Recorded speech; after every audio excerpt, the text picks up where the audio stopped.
తెలుగుదేశం ప్రభుత్వం రాదు అనేటువంటి అభిప్రాయానికి వస్తారేమో అనేటువంటి ఒక భయం తండ్రి కొడుకుల గుండెల్లో బయలుదేరింది. మీరు చూశారు కదా, ఈ పర్యటన జరగకోకుండా ఉండాలనేది తండ్రి కొడుకుల యొక్క పన్నాగం. ఒకసారి మిర్చి యార్డుకు రైతులను పరామర్శించడానికి వస్తే దానికి పోలీస్ సెక్యూరిటీని కూడా కల్పించుకోకుండా తప్పుకుపోయారు. అయినా పర్యటన ఆగలేదే.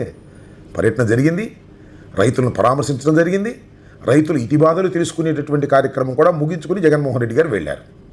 ఇంక ఎక్కడికి వెళ్ళినా వేలల్లో లక్షల్లో ప్రజలు ఆయన్ని చూడటానికి, ఆయన్ని సపోర్ట్ చేయడానికి వస్తున్నారు అనేది ఎస్టాబ్లిష్ అయిపోయింది.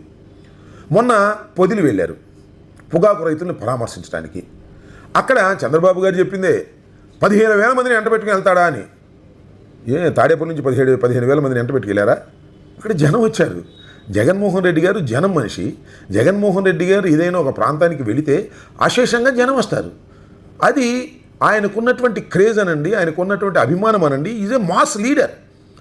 దానికి వస్తే మీకేంటి అభ్యంతరం నాకు అర్థం కాలేదు.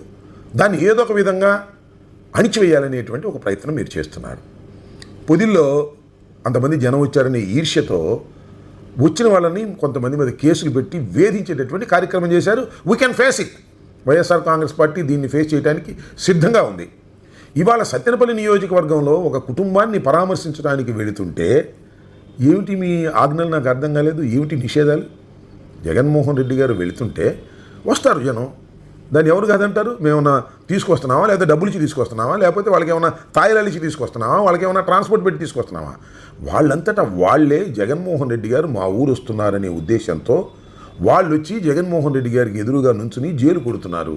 ఇది జగన్మోహన్ రెడ్డి గారికి